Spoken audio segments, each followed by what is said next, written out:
विविक्ताश्रं त्रिनयनं शरद इन्दुसमप्रभं लक्ष्म्यालिङ्गितवामाङ्गं विभूतिभिरुपाश्रितं चतुर्भुजं कोमलाङ्गं स्वर्णकुण्डलशोभितं श्रेया सुशोभितो रक्षं रत्नकेयूरमुद्रितं तप्तकाञ्चनसङ्काशं पीतनिर्मलवाससम् इन्द्रादिसुरमौलिष्ठः स्फुरन्माणिक्यदीप्तिभिः विराजितपदद्वन्द्वं शङ्खचक्रादिहेतिभिः गरुत्मत च विनयात् स्तूयमानं मुदान्वितं स्वरित्कमलसंवासं कृत्वा तु कवचं पठेत् नरसिंहो चारुप्रभु शिरः पातु लोकरक्षात्मसम्भवः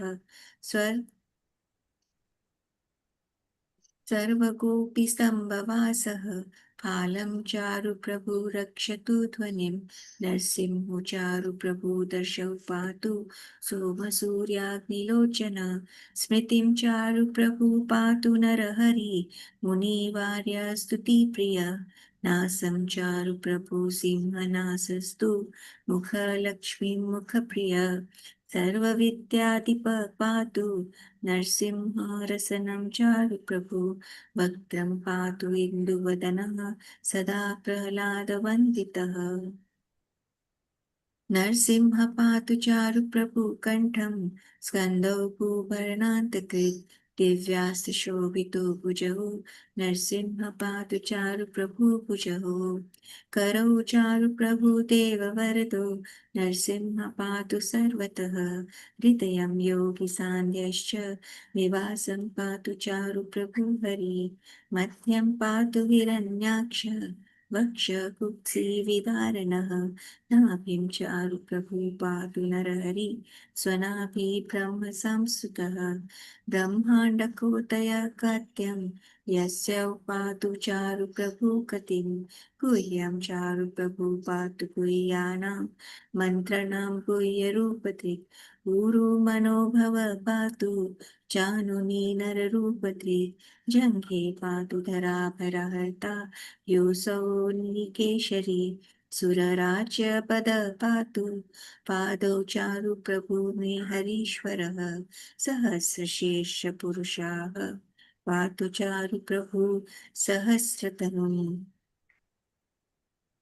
महोग्रपूर्वतः पातु महावीराग्रजो अग्नितः महाविष्णु दक्षिणे तु महाज्वालस्तु नैऋतौ पश्चिमे पातु सर्वेषु दिशि चारुप्रभु सर्वतोमुखः नरसिंह पातु वायव्यां सौम्यां भीषणविग्रहः ईशानं पातु भद्रचारुप्रभु सर्वमङ्गलदायकः संसारभयादः पातु मृत्युर्निकेशरी इदं नरसिंहकवचं प्रह्लादमुखमन्दितं भक्तिमान्यः पठे नित्यं सर्वपापै प्रमुच्यते पुत्रवान् धनवान् लोके दीर्घायुरुपजायते यं यं कामयते कामं तं तं प्राप्नोति असंशयं सर्वत्र जयम् आप्नोति सर्वत्र विजयी भवेत् भूम्यन्तरिक्षदिव्यानां गृहाणां विनिवारणं वृश्चिकोरगसम्भूता विशापहरणं परं ब्रह्मराक्षसयक्षाणां दुर्सारणकारणं भूर्जे वातालपत्रे वाकवचं लिखितं शुभं करमूले धृतं येन सिद्धेयुः कर्मसिद्धयः देवासुरमनुष्येषु स्वं स्वमेव जयं लभेत् एकसन्ध्यं त्रिसन्ध्यं वा यः पठेन्यतो नरः सर्वमङ्गलमाङ्गल्यं भुक्तिं मुक्तिं च विन्दति 32 सहस्राणि पठेषुत्मात्मभिर्निर्भिः कवचस्य मन्त्रस्य मन्त्रसिद्धिः प्रजायते अनेन मन्त्रराजेन कृत्वा भस्माभिर्मन्त्रणं तिलकां बिभ्रयाद्यस्तु तस्य गृहभयं हरेत् त्रिवारं जपमानस्तु तत्त्वं वार्यादिमन्त्रे च प्रसायेत् यो नरं मन्त्रं नरसिंहध्यानमाचरेत् तस्य रोगः प्रणश्यन्ति ये चक्षुपुक्षि सम्भवा किमत्र बहुनोक्तेन नरसिंहः सदृशो भवेत् मनसा चित्तितं यत्तु स तच्चप्नोत संशयम् गर्जयन्तं गर्जयन्तं निजभुजपतलं श्रोतयन्तं हतन्तं दीपयन्तं तापयन्तं दिवि भुवि दितिजं क्षेपयन्तं क्षिपन्तं क्रन्दन्तं रोषयन्तं दिशि दिशि सततं संहरन्तं हरन्तं वीक्षन्तं पूर्णयन्तं करनिकरशतैर्य दिव्यसिंहं नमामि इति श्रीब्रह्माण्डपुराणे प्रह्लादोत्तरं श्रीनरसिंहकवचं सम्पूर्णम् श्री नरसिंहदेव भगवान की जय। श्री प्रहलाद महाराज की जय। श्री चारू प्रभु जी की जय। शरद प्रभु जी की जय। ऑल द assembled devotees की जय। Hare Krishna Krishna Krishna Hare Hare Hare Ram Ram Ram Hare Hare. Thank you Prabhu ji. Hare Krishna. Thank you, Mataji. Thank you very much. It's good news received. Charu Prabhuji is perfectly all fine. I welcome all the devotees to the today's session. We'll start with the invocation prayers, thereafter recap, and then lesson 172 will commence. I will start the invocation prayers with the Guru Pranam. नमो विष्णुपादाय कृष्णप्रेष्ठाय भूतले श्रीमते भक्तिवेदांत स्वामिनिति नामिने नमस्ते सारस्वते देवे गौरवाणी प्रचारिणे निर्विशेष शून्यवादी पाश्चात्य देशतारिणे जय श्री कृष्ण चैतन्य प्रभु नित्यानंद श्री अद्वैत गदाधर श्रीवासादि गौर भक्त वृंद हरे कृष्ण कृष्ण कृष्ण हरे हरे हरे राम राम राम हरे हरे ओम अज्ञानतिमिरन्धस्य ज्ञानञ्जनशलाकया चक्षुरुन्मिलितं येन तस्मै श्रीगुरवे नमः श्रीचैतन्यमनोभीष्टं स्थापितं येन भूतले स्वयं रूप कदा मह्यं ददाति सुपदान्तिकं वन्देऽहं श्रीगुरु श्रीयुतपदकमलं श्रीगुरुं वैष्णवाञ्च श्रीरूपं साग्रजातं सगण रघुनाथान्वितं तं त्वजीवम् साद्वैतं सावधूतं परिजनसहितं कृष्ण चैतन्य देवं श्री राधा कृष्ण पादान् सहगण ललिता श्री विशाखान्वितं च हे कृष्ण करुणा सिंधु दीनबंधु जगत्पते गोपेश गोपिका कांत राधा कांत नमस्तुते तप्त कांचन गौरंगी श्री राधे वृंदावनेश्वरी शरणानुसुते देवी प्रणमामि हरिप्रिये वंशकल्पतरुभ्यश्च कृपासिन्धुभ्यैव च पतितानां पावनेभ्यो वैष्णवेभ्यो नमो नमः पञ्चतत्त्वात्मकं कृष्णं भक्तरूपस्वरूपकं भक्तावतारं भक्ताख्यं नमामि भक्तशक्तिकं जयतां सुरतो बङ्गुर्मम मन्दमतिर्गति मत्सर्वस्वपदाम्बुज राधामदनमोहनौ दिव्याद्वृद्धारण्यकल्पद्रुमः श्रीमद्रत्नाङ्गर सिंहासनस्थितौ श्रीमद् राधा श्रील गोविंद देवौ पृष्ठालिभिषेद्यमानं स्मरामि श्रीमान् रासरसारम्भे वंशीवटतटस्थित करसनवेणुस्वनैर्गोपीर्गोपीनाथः श्रियस्तु नः श्रीकृष्ण चैतन्य प्रभु नित्यानंद श्री अद्वैत गदाधर श्रीवासादि गौर भक्त वृंद. Now we'll offer our obeisances to Sri Chaitanya Mahaprabhu and the six Goswamis of Vrindavan. नमो महावदान्याय कृष्ण प्रेम प्रदायते कृष्णाय कृष्ण चैतन्य नाम्ने गौरतिस्य नमः. O most beneficent incarnation, you are Krishna himself appearing as Sri Krishna Chaitanya Mahaprabhu. You have assumed the golden color of Srimati Radharani and you are widely distributing pure love of Krishna. We offer our respectful obeisances unto you. Krishna Vannam Chasa Krishnam Sangopangostra Parsadam Yagya Sankirtana Praya Rijajanti Sumedasa. In the age of Kali, intelligent persons perform congregational chanting to worship the incarnation of Godhead, who constantly sings the names of Krishna. Although his complexion is not blackish, he is Krishna himself. He is accompanied by his associates, servants, weapons, and confidential companions. नानाशास्त्रविचारणैके निपुनो सद्धर्मसंस्थापको लोकानां हितकारिणो त्रिभुवने मान्यशरण्यकरो राधाकृष्णपदारविन्दभजनानन्देन मत्तालिको वन्दे रूपसनातनरघुजुगो श्रीजीवगोपालको I offer my respectful obeisances unto the six Goswamis of Vrindavan, namely Sri Rupa Goswami, Sri Sanatana Goswami, Sri Raghunath Bhatta Goswami, Sri Raghunath Dasa Goswami, Sri Jiva Goswami, and Sri Gopala Bhatta Goswami, who are very expert in scrutinizingly studying all the revealed scriptures with the aim of establishing eternal religious principles for the benefit of all human beings. Thus, they are honored all over the three worlds and they are worth taking shelter of because they are absorbed in the mood of the gopis and are engaged in the transcendental loving service of the divine couple Sri Radha and Krishna. Om Namo Bhagavate Vasudevaya Namo Bhagavate Vasudevaya Namo Bhagavate Vasudevaya Narayanam Namaskritya Naram Chaiva Narottamam Devim Saraswatim Vyasam Tato Jayam Udire Nasta Prayesu Abhadresu Nityam Bhagavato Sevaya Bhagavati Uttama Sloke Bhaktir Bhavati Naistiki Hare Krishna Krishna Krishna Hare Hare Hare Rama Rama Hare Hare Hare Krishna Krishna Hare Hare Hare Rama Rama Hare Hare Hare Krishna Krishna Hare Hare Hare Rama Rama Hare Hare. Now we'll start with the recap. Hare Krishna, Prabhuji. Mataji Stanvatna. Yesterday, Prabhuji has given a wonderful session, lesson 171. We're doing the recap for that. Let me share my screen. Hope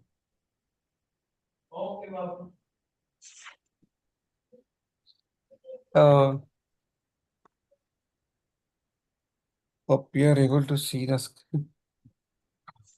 Yes.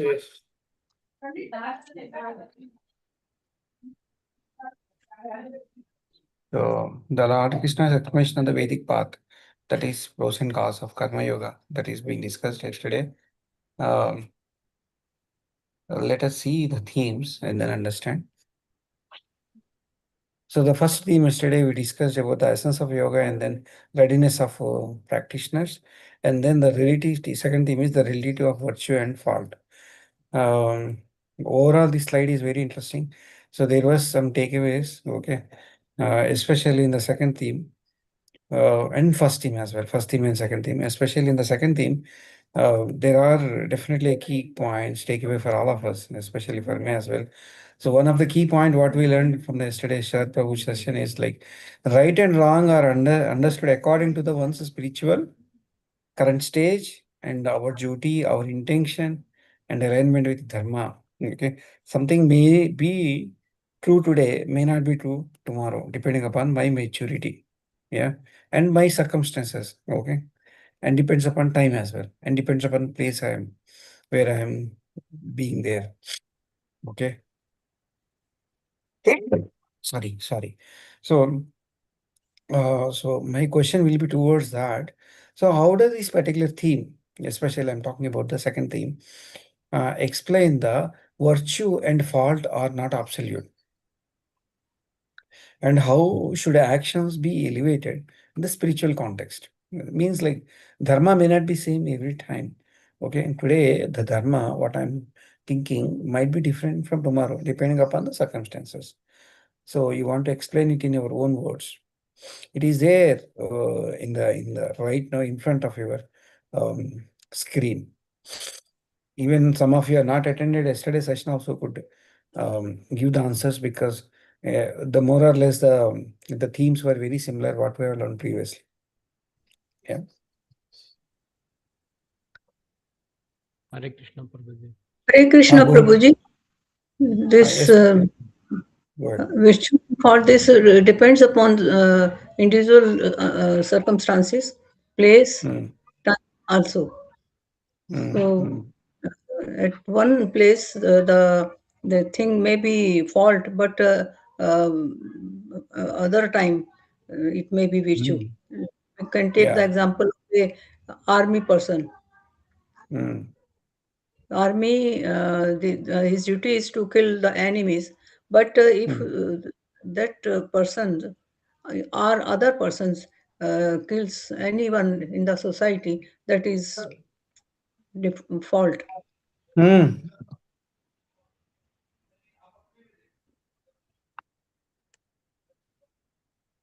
Yeah, Hare Krishna Prabhuji. So this is Yeah. a little deviation from what we are along, because there's no black and white, right?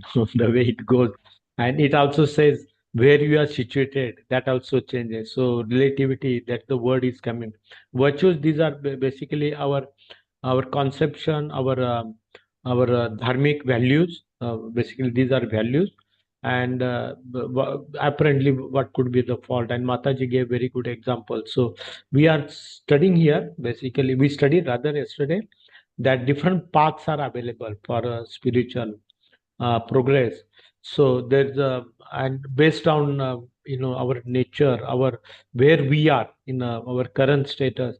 So Lord provides a different. We are karmi or gyanis, or maybe we are in between, and but we have got devotion. So all those things talks about. So this is a very nice chapter to understand.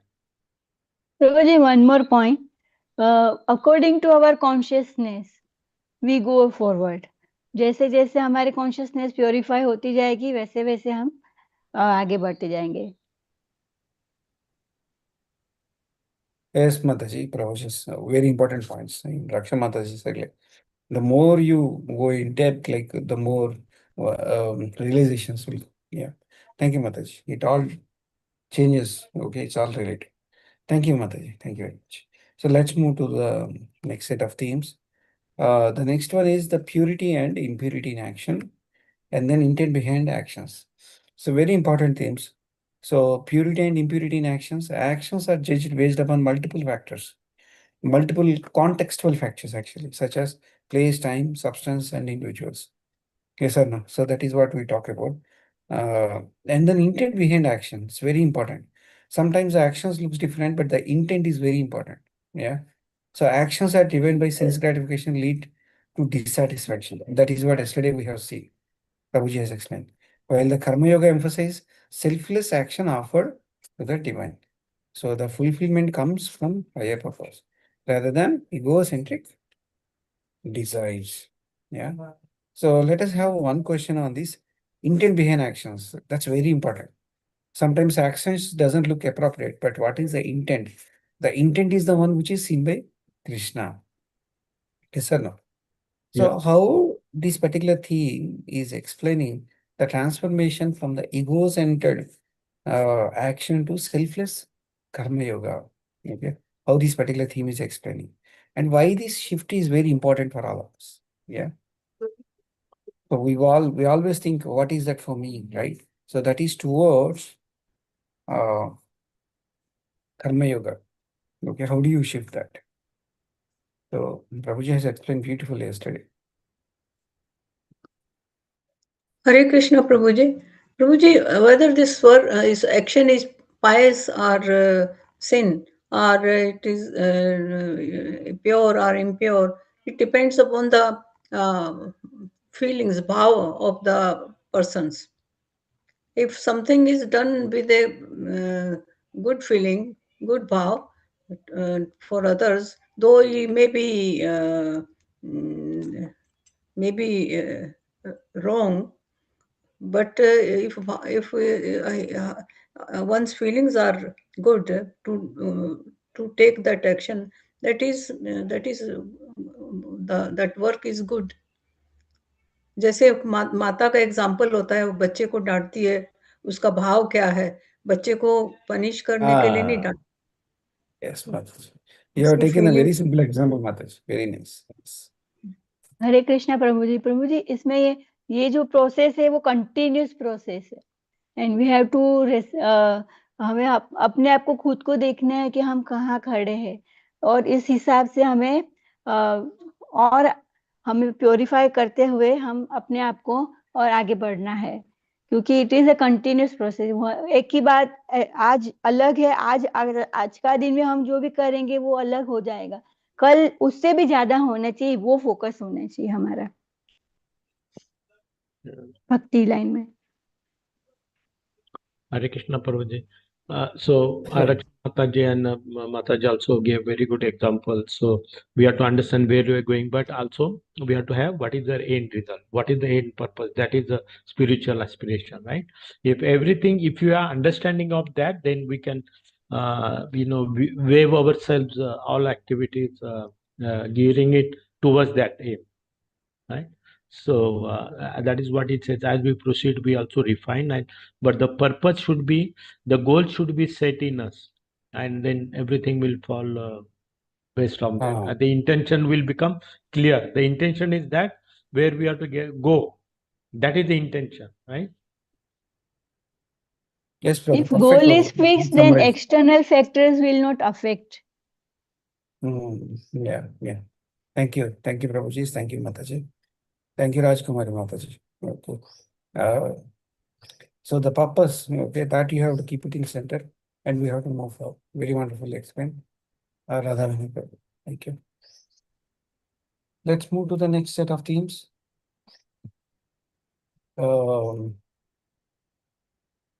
Slide 4 we are in.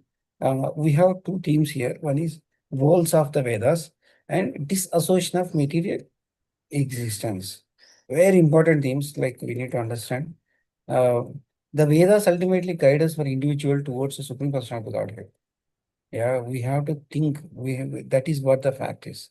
Yeah, through their symbolic orate language, and sometimes can misunderstand that it is promoting some material goals, because we have information over there as well. You want the kids, like you have some home name, something like, okay. But the actual purpose of the Vedas is to going back to Godhead. That is what Prabhuji has wonderfully explained. Okay, the role of Vedas yesterday. And then the sixth one is disassociation from material existence. Spiritual growth requires, okay, transcending material illusion. That is very, very essential for us. And cultivating detachment from all kind of material desires which we are having. Yeah, it's very important. So let us have one question towards this direction. Maybe on the role of Vedas, we'll have one question and then we'll move on. So why this particular theme stresses that Veda should be viewed as a tool should not be viewed as a material gain. Okay. And it should be viewed as to reach going back to Godhead. So why we have to see the Veda perspective in this particular way according to this theme from our understanding. This Hare Krishna. material existence gives desire and ultimately fleeting happiness also, but ultimately it leads to misery and suffering. So it all these motivates to go towards the Supreme Lord, to get out of these hindrances, and to the ones get detachment and tries to get the spiritual pursuits and seek the devotion, and ultimately he is rich, he's reaches towards the God. Yeah, so I have to add just few. I'll add couple of lines, and then others can also. So it's a lamp. It is a what you call lighthouse. In a wilderness of the ocean, right? So see, it guides you which direction to go. So having said that, so Vedas also talks about flowery language of Vedas. Prabhuji was trying to explain. My understanding is 80% of Vedas talks about Karma Kanda, 16% talks about Gyan Kanda, only 4% talks about Upasana Kanda. So the pyramid, right? As you go the pyramid, that is big. So where you get stuck up, Vedas gives all that. Go to do this, go to heaven, go this, that, good karma, bad karma, all those things it talks about. But we should not lose our purpose. Vedas also talks about the pinnacle of everything is moksha, or it talks about also how to get out of that and the loving devotional service too. So it guides, but also we have to see where we are. We have to see the pinnacle at the top and see towards that. Yes, Prabhu. Okay, you have Prabhu ji overall जब again. हमें transcendental knowledge प्राप्त होता है, absolute knowledge, भगवान के बारे में सब नॉलेज प्राप्त होता है under the guidance of guru, then we can think that अगर कोई डिवोटी जो है, अगर वो कर्मकांड कोई यज्ञ भी करते हैं, मगर वो पर्पस जो है वो भगवान की खुशी के लिए है, तो वो इट इज वर्क, मगर हमें हमारी खुशी के लिए नहीं करना है, हमारे कोई भी मटेरियल गेन के लिए नहीं करना चाहिए. This is the purpose of Veda. Yes, Mataji. Thank you. Thank you, Mataji. So let's move to the next thing. Okay, everybody has added wonderful points. Moving to the next theme, slide 5. So he has talked about two themes. One is Krishna conscious as ultimate goal. Yeah, that is what ultimately. And then the burden of the mundane religious principle. Yeah. So what is this particular themes are talking about? I don't need to emphasize much on Krishna conscious is the ultimate goal because you all know that. So on the burden of mundane religious principles, overly complex rituals and social religious norms, yeah, can distract from true spiritualities many times. Yeah, we have to be very careful on these things. Real progress lies in a direct and simple engagement in devotion. Yeah, without focusing much on ritualism. Yeah. So let's have one question towards this direction on this particular topic. So why does this particular theme critique a complex religious rituals and how this is to redefine their role in relations to Krishna consciousness? What should we see as a devotee? Okay, these complex religious rituals and how should we take it forward? Is my voice is good, Hare Krishna? Yeah. Yes, Yes, Prabhuji. Okay, thank you.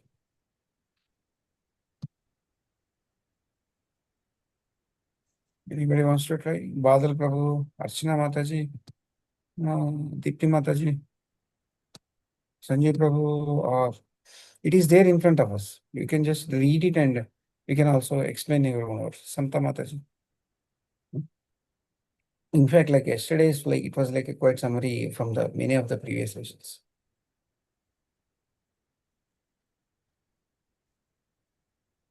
So, Prabhu, sorry, I got a bit disconnected. What is the question again?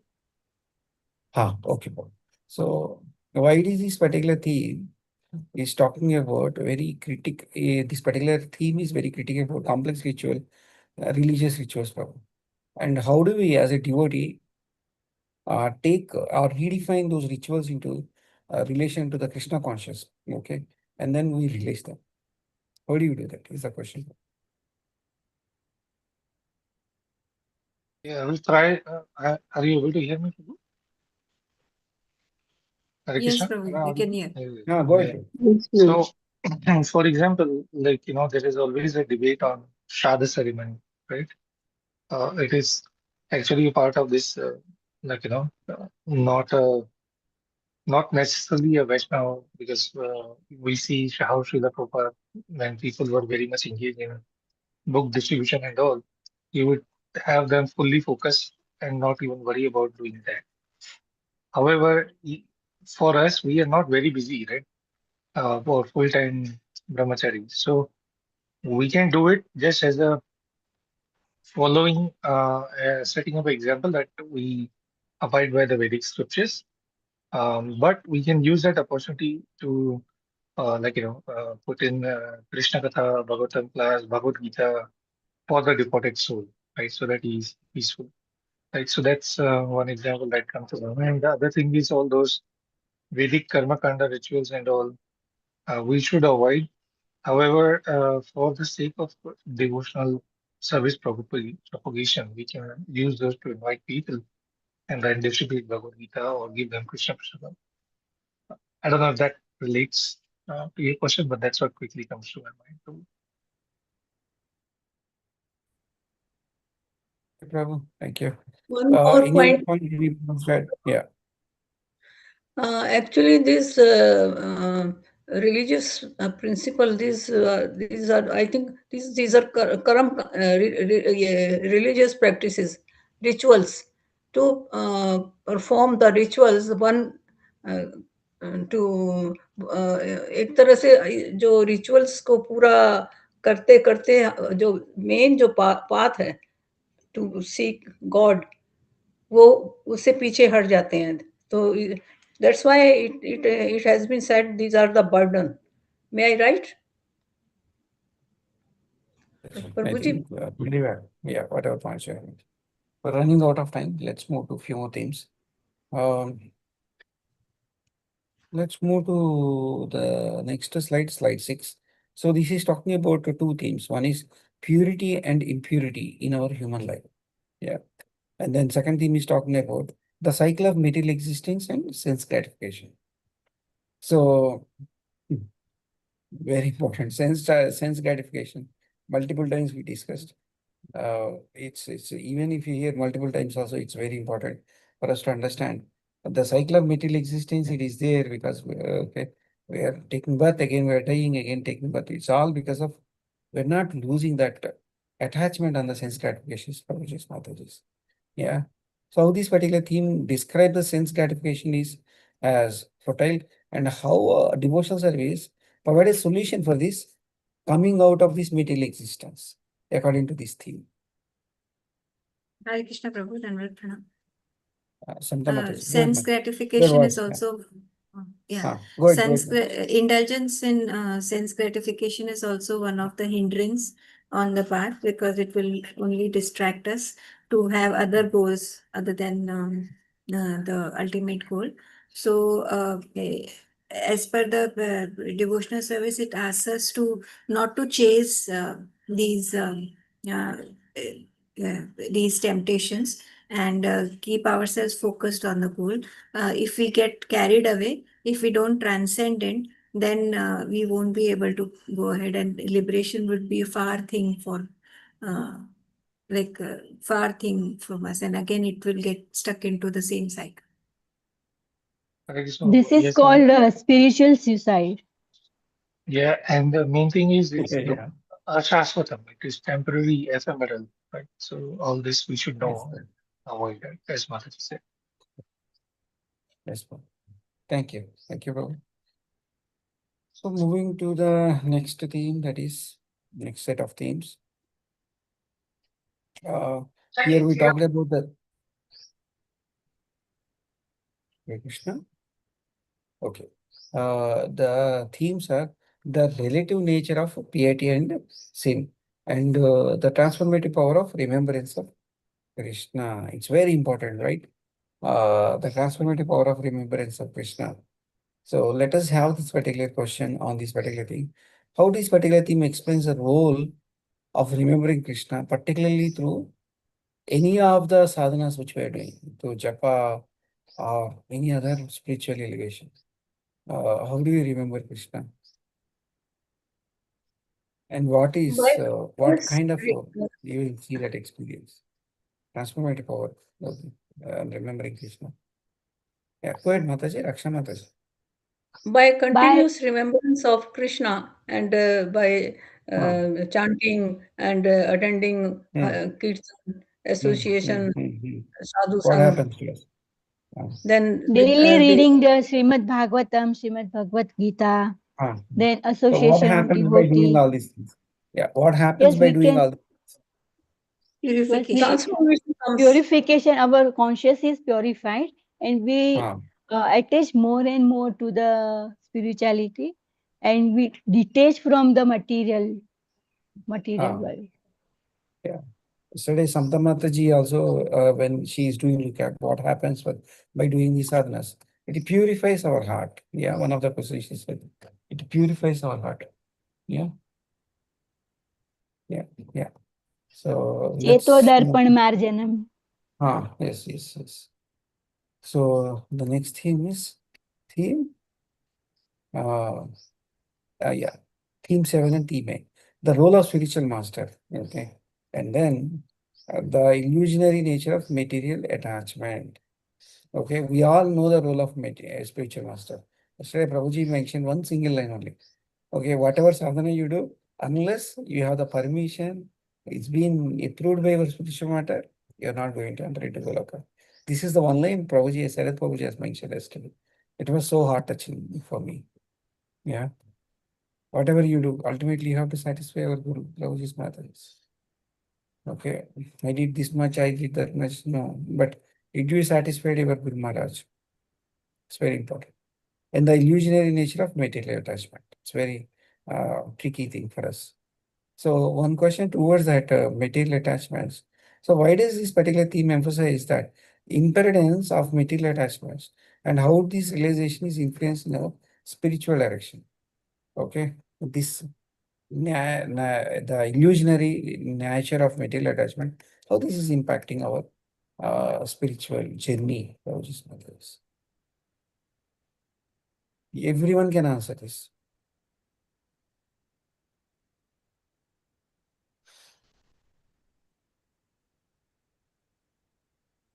These What are not happens when permanent. you have too much material attachment? Yeah. All these material attachment, desire, and all these are not permanent. They seem like permanent, but they are uh, not permanent. So Not permanent. yes, not permanent. Mm. We have to Temporary. recognize our true Because of this, yeah, because of this spiritual essence. temporary, right? Okay, and because of these things, what is that is going to be destroyed? Okay, what is that is going to happen for all of us? So, Prabhuji, it's like a flow. You are in the material world, you kind of tend to go along with the flow. So, if you tend to go along with the flow, it will only go towards the doom. There, you have to kind of stand still and see where am I going and inquire. Only then you're able to for inquire for a higher path and follow that. So it's like swimming against the flow. But unless and until that is done, the real destination won't be reached. So it is illusionary because it tends to make you flow along with it. And it's also temporary. And it will take away the most unique opportunity. Yes, Mataji. Good point. अथा तो ब्रह्म जिज्ञासा जब तक नहीं आता है तब तक हम आगे नहीं बढ़ पाएंगे. जब हम मालूम पड़ेंगे कि हम who am I, what is the purpose of life, what is the goal of life, ऐसे क्वेश्चन अभी जब आएंगे हमारे माइंड में तभी हम शुरू कर पाएंगे. अदरवाइज मटेरियल लाइफ में फंसे रहेंगे सब. Yes, Mataji. Cool. I think let's come. Yeah. So maybe let us have one or two questions on this particular 26 to 43, and then we'll close the recap. I may take around 2 to 3 minutes, Prabhu, because many of the themes are repeating, and then we discussed multiple times before. Yeah. So these themes are talking about the misuse of Vedic knowledge and the nature of true happiness. Yeah. So I think maybe we will end with this theme. Yeah. Uh, the misuse of Vedic knowledge. Yes, sir. Okay, how does this particular theme explains the misuse of Vedic knowledge and why understanding its true purpose is essential for our genuine practice? Yeah. Many times we misuse or misunderstood the Vedic knowledge. Yeah. We try to misuse it to attain our own personal agendas. And Yeah. we try to twist and turn the whole understanding so that it can fit into our fulfilling of the desires. So that's how it is misused. And there it has to be kind of taken from the bona fide source and followed. Unless and until it is done from the higher source, till that time it will be misused only for attaining fleeting material desires. Mm. Yeah. Yes, Mataji. Added very important point. Any Everybody other wants points? to enjoy more and more in heavenly planet also. So they are more pursued towards the karma kanda to attain that Swargaloka. Yeah. Yeah. Yes, Mataji. Very valid point. So the next set of themes are role of the Supreme Lord and the illusion of the material duality. So this is where we have to come out. Okay. Yeah. And the next set of themes are talking about the path of self-realization, which we discussed multiple times, okay? Being in satsang and then association with devotees and practicing, and the nature of Vedic sound and its understanding. It's very important. The Vedic sound and understanding. Yesterday, the nature of Vedic sound and its understanding, and hearing, okay, Hare Krishna Mahamantra, okay, and so that completely immersing in it, okay, not just doing it mechanically, is also very important according to these themes. The next set of themes came is the impedance of material ambitions and the nature of rituals and their intended purpose. Yeah. So every ritual has a meaning and has its own purpose. Whatever a boy took a birth in our family, so there will be so many rituals. Actually, there is a internal meaning for every ritual. Okay, and what is that internal meaning? Again, connecting back to Lordhead, Krishna, Supreme Person of the Godhead. So these are the themes yesterday we have seen. Okay, so very nice learnings we had from Prabhuji. Thank you very much, Prabhuji. Thank you for your participation as well. Anybody wants any comment before giving it to hand over into Sharad Prabhu? Otherwise, I'm good. Hare Krishna. Thank you. Thank you, Prabhuji. Definitely. Nice. Thank you. Okay, thank you very much. Ultimately, Prabhuji, we have to be above all these things. This is all our Yes. dvanda, Prabhuji. Yes, we have to Papa Punya, above. all our dvanda. We have to be beyond this dvanda. Yeah. Thank you. Thank you, Prabhuji, for wonderful recap. Thank you. Sharad Prabhuji, all yours. Okay, thank Sorry, you. I took little more time. Yeah, sorry. Thank you. Then we'll start with lesson 172. Is given in the slide. The content contents in this chapter are the foundations of material creation. There are 61 verses in this chapter 32. Chapter 22, an overview of the elements of creation in first 32 verses, and thereafter 33 to 61 we'll see the difference between the body and the soul. And in 173 we'll see the song of the Avanti Brahmana, and 74, 75 we'll see the Sankhya philosophy, the three modes of material nature and beyond, Aila Gita, all those things we'll see. Now, very brief thing about this chapter, that is chapter 22, the Sankhya elements of material creation or enumeration of the elements of material creation. This chapter, it categorizes the natural elements and explains the difference between the male and the female natures and describes about birth and death. And there are many opinions concerning the number of material elements. But this difference of opinions brought about by the influence of the illusory energy, it is not illogical. This is all logical only. And all the elements of nature exist everywhere. So authorities who have accepted the illusory potency of the Supreme Lord may propose variety of theories. There is no difference between the ultimate enjoyer and the Supreme Controller, who is the Supreme Personality of Godhead. To presuppose a distinction between them is not correct. Ordinary knowledge is simply a quality of material nature. And then the unmanifest Supreme Personality merely glances at nature. And then what happens? Material nature, which is under the control of the Supreme Personality of Godhead, then assumes the various forms of causes and effects and carries out creation, maintenance, destruction of the material world. And even though the Purusha and Prakriti appear non-different to superficial vision, there is an ultimate difference between the two. Material creation is produced from the modes of Prakriti in nature, and its quality is transformation. It gets transformed. And the living entities are inimical to Supreme Personality of Godhead.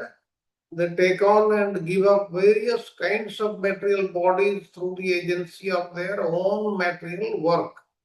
But those who are ignorant of the self, because they are being bewildered by the illusory potency of the Lord, they do not understand this aspect. The mind, which is filled with ideas of fruitive work, simply takes the senses with it from one body to another, while the soul follows along. Nonetheless, on account of being totally absorbed in sense gratification, one cannot remember his past existence. We cannot remember what we were in our past lives.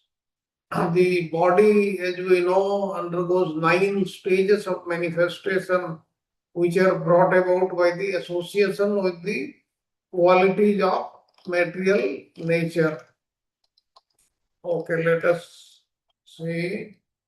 Go to the next slide.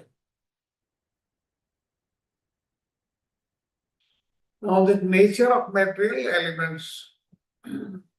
It enumerates 25 fundamental elements of nature, categorizing them into diverse aspects of the material world, including the 5 essential elements, that is the Pancha Mahabhuta, the ether, air, fire, water, and earth. And the sensory perceptions such as sight, hearing, it vividly highlights the intricate complexity and vast diversity of material creation. There is diversity in the material creation made by the Supreme Lord. And this theme powerfully illustrates the interconnectedness of all natural elements, all of which are profoundly influenced by the Supreme Personality of Godhead. It reveals the deceptive nature of material existence, marked by varied interpretations, shaped by illusory energy, and gaining a deeper insight into these elements demands a significant level of spiritual comprehension. If we want to understand them, spiritual comprehension, then we have to go into it. Then duality of male and female natures. The passage introduces the compelling concept of male and female natures within the cosmic framework of creation and existence, that is Purusha and Prakriti. And while it touches on this duality without exhaustive detail, it strongly suggests that these natures are integral to the dynamics of material life. These are required, Purusha and Prakriti, both are required for creation and maintenance of this material world. And the duality serves as a powerful symbol of interplay between different energies, Purusha and Prakriti, with Purusha embodying the spiritual conscious essence and Prakriti representing the material manifest dimension of existence.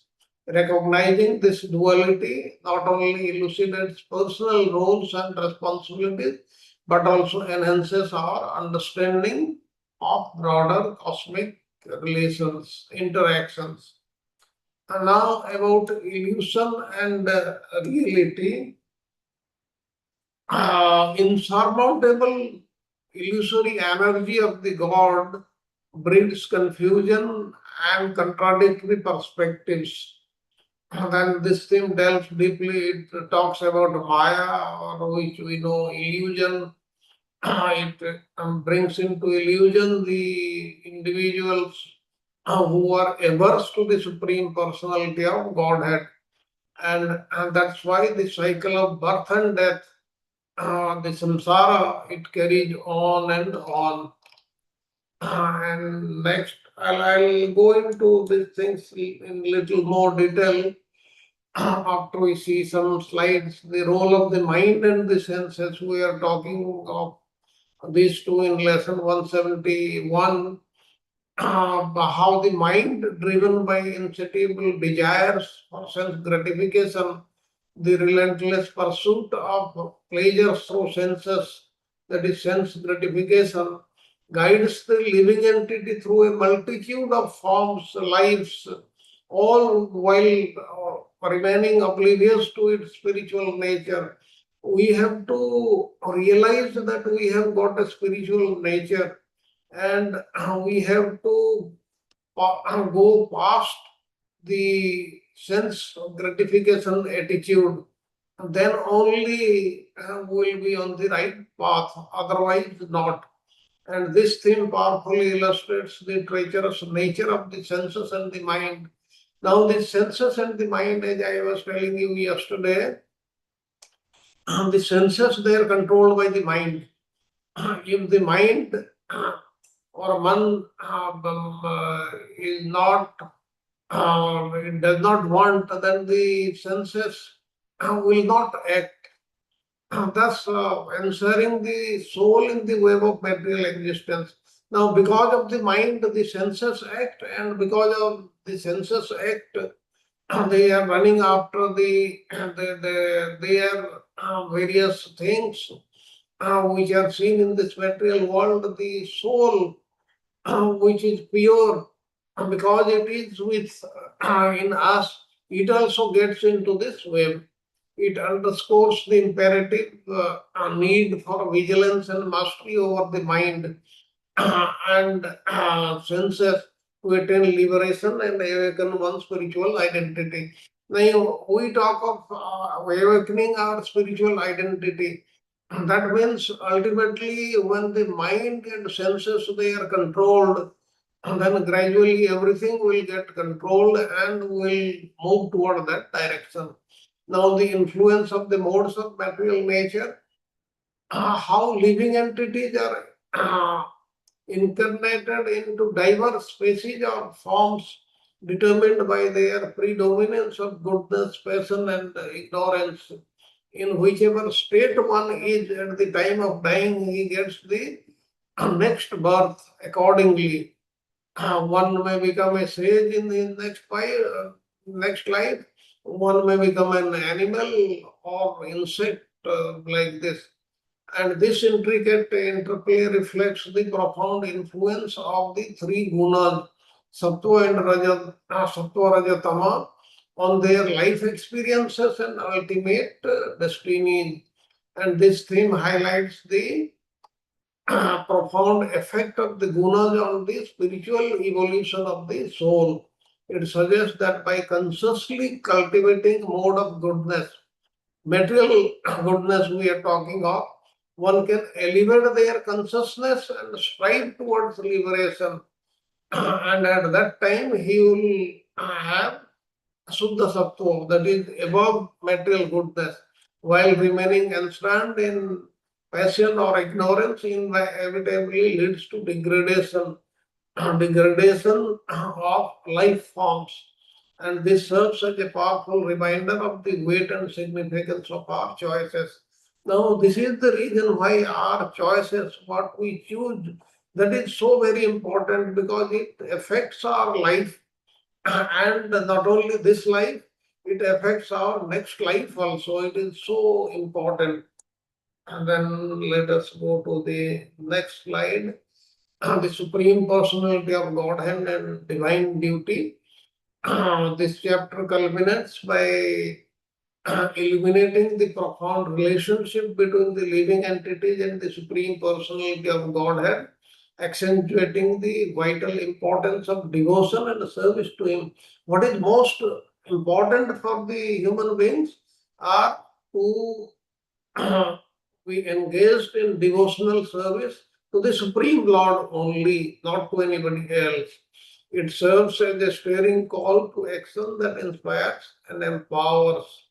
Now, then in conclusion, these thematic elements collectively create a vivid tapestry of the philosophical landscape concerning the nature of reality, the soul, and the supreme personality of Godhead, and they encourage a transformative shift from material attachment to spiritual awareness, illuminating the importance of grasping the dynamic interplay between material and spiritual realms. Now, in these 5 slides, we have seen this. Let me explain in more understandable words so that it gets deep inside into you, and then we'll move on to the next slides. Now here, as you know, we are talking of Uddhava Gita, and this is chapter 22, and it will carry on till chapter 29. Now Uddhava is asking Krishna, he is asking how many different elements of creation which have been enumerated by the great sages. I have heard that describe of 28, the God, the Jiva soul, the Mahatattva, false ego, the five gross elements, the 10 senses, the mind, and the five subtle elements, objects of perception, and the three modes of material nature.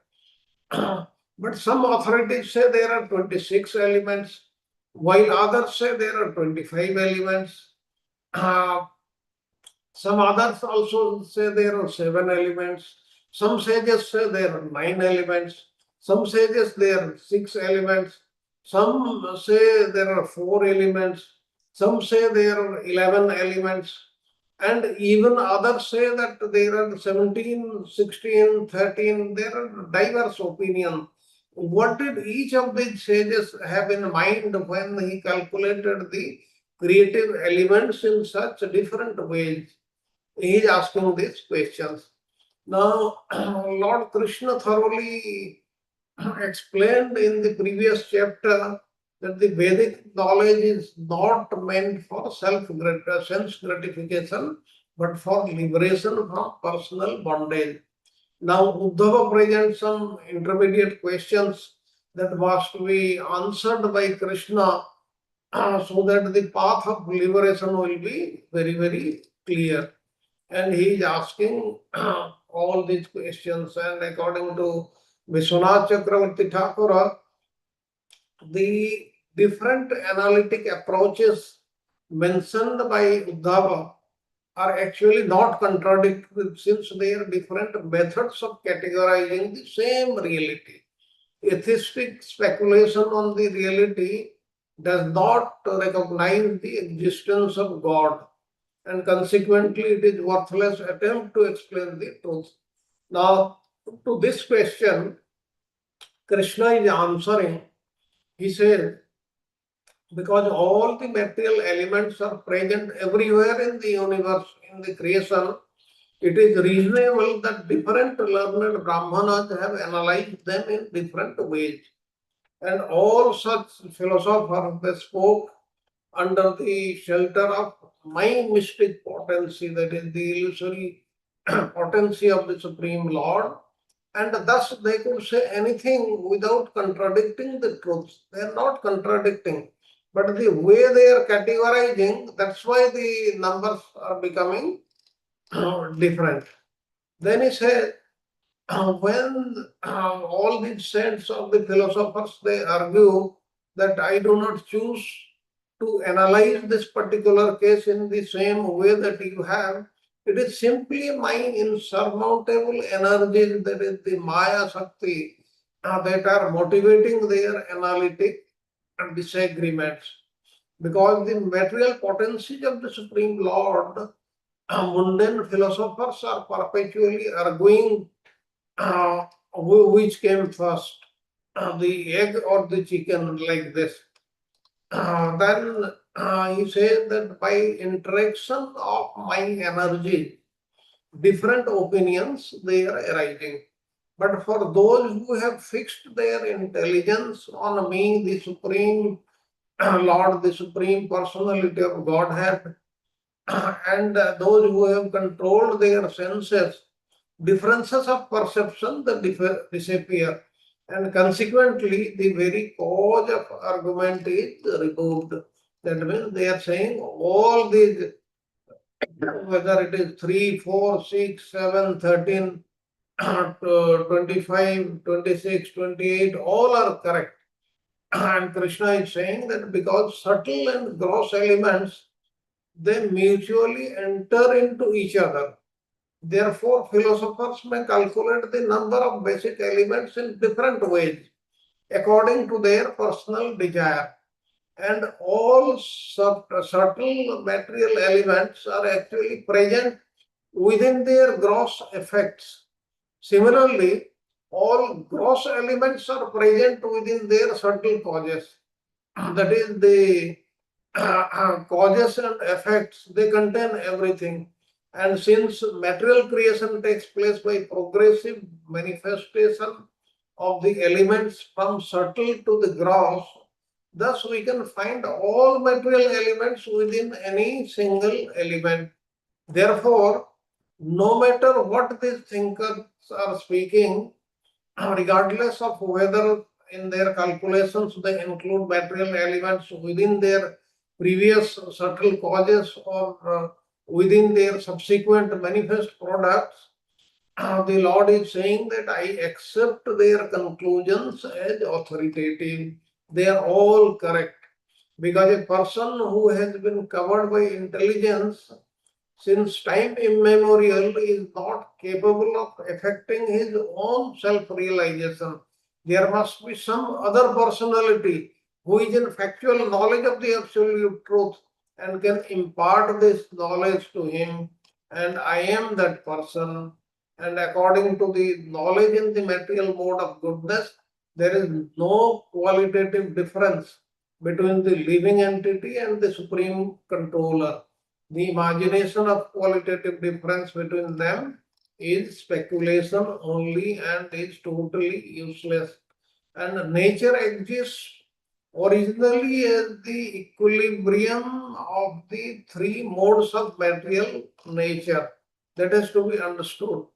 And in this world, the mode of goodness is recognized as knowledge, the mode of passion as fruitive work, and the mode of darkness as ignorance. Time is perceived as the agitated interaction of the material modes, and the totality of functional propensity is embodied by the Primeval Sutra or the Mahat Tattva.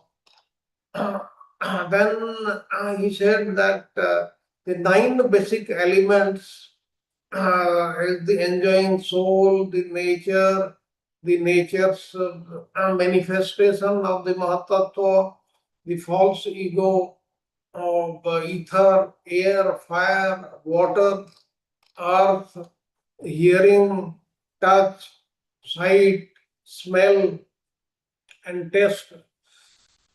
All then the speech, the hands, the genitals, they constitute all these elements, and the mind belongs to both these categories. Sound, touch, taste, smell, and form are the objects of the knowledge acquiring senses, and the movement, speech, expression, and the manufacturer, they are functions of the working senses.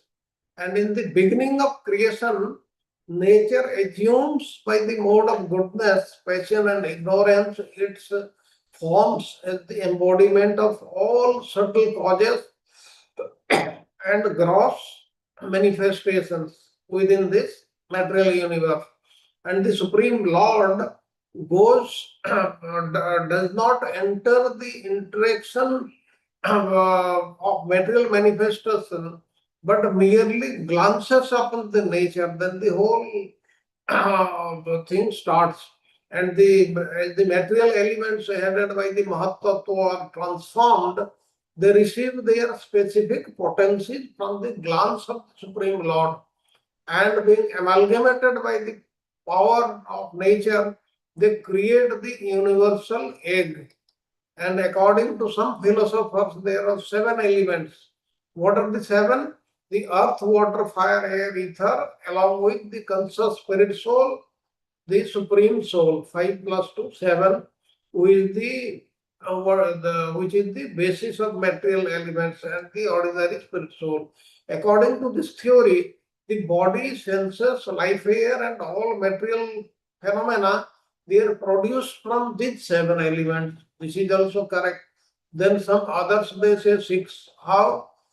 The 5 physical elements, that is earth, water, fire, air, and ether, And the sixth element is the Supreme Personality of Godhead. These six elements. Now the Supreme Lord is endowed with the elements that He has brought forth from Himself, creates this universe, and He personally enters into it. This is also correct. And some philosophers, they say there are only four basic elements, which are the fire, water, earth. They emanate from the fourth, the self. Once existing, these elements produce the cosmic manifestation in which all material creation takes place. This is also correct.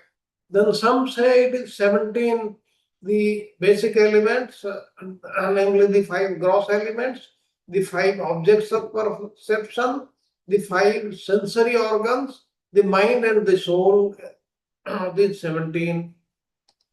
And some say there are 16. How 16? The only difference from the previous, what we explained, is the soul is identified with the mind. If we think in terms of five physical elements, five senses, the mind, the individual soul, and the Supreme Lord, there are 13 elements. Then some say there are 11. How 11? There are the soul, the gross elements, five of them, the senses, five elements, 5, 5, 10 plus 1, 11. 8 gross and subtle elements plus the Supreme Lord would make 9. Like this, there are various calculations, and what he is saying, everybody is correct. Then thereafter, Krishna is telling Uddhava, although nature and the living entity, they are constitutionally distinct, there appears to be no difference between them. Uddhava is saying this because they are found residing with one another. Now he has understood what Krishna has explained. Thus, the soul appears to be within nature and nature within the soul. This is what Uddhava is saying. And he is saying that please kindly clear my doubt about this. And because he understood that from him alone, the knowledge of the living beings, the potency, and the knowledge is his potency that has come. Now, then Krishna answers his question, Uddhava's question, by saying that material nature and its enjoyer are clearly distinct. That is, material nature and Supreme Lord, who is the only enjoyer, they are clearly distinct. And this manifest creation, what we see in the material world, undergoes a constant transformation. It changes, it does not stay as in one state. It is always in a flux, thus being founded upon the agitation of the modes of material nature.